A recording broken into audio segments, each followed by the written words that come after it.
Hi friends, అందరికీ నమస్తే. Welcome back to my channel. ఇలాంటి లేటెస్ట్ అప్డేట్ వీడియోస్ కోసం అయితే నా ఛానల్ని సబ్స్క్రైబ్ చేసుకోండి.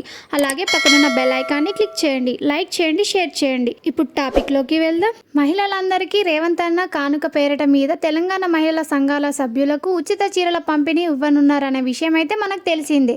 గతంలో చీరల పంపిణీ ఆలస్యమైనందువలన ఈ సంవత్సరంలో 2 చీరలు ఒకేసారి ఇవ్వబోతున్నారు. చీరల తయారీ పూర్తి కావస్తుండటంతో జిల్లాలకు సరఫరా ప్రారంభమైంది. రాష్ట్రంలోని 65 లక్షల మంది మహిళలకు ఉచిత చీరలు ఇస్తామని గత ఏడాది సీఎం ప్రకటించారు. ఇందుకు అనుగుణంగా అధికారులు కార్యాచరణ రూపొందించారు.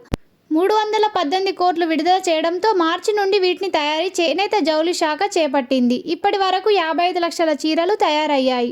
శుక్రవారం నుంచి జిల్లాలకు సరఫరా చేస్తున్నారు. బతుకమ్మ పండుగ నాటికి చీరలు పూర్తిగా సిద్ధమవుతున్నాయి. చీరలను పెట్టి ఇచ్చేందుకు 65 లక్షల BOPP లామినేట్ ఓవెన్ బ్యాగులను తయారు చేశారు. బ్యాగులపై సీఎం రేవంత్, డిప్యూటీ సీఎం బట్టి, మంత్రులు సీతక్క, తుమ్మల ఫోటోలు ఉన్నాయి.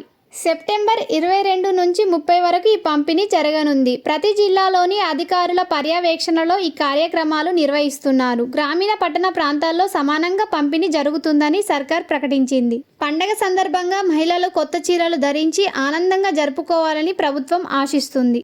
మన రేవంత్ అన్న సర్కారులో తీసుకున్న ఈ నిర్ణయం మహిళల్లో ఆనందాన్ని నింపింది. మన ఛానల్ని మొదటిసారిగా చూసినట్టయితే ఇప్పుడే సబ్స్క్రైబ్ చేసుకోండి. Thank you for watching.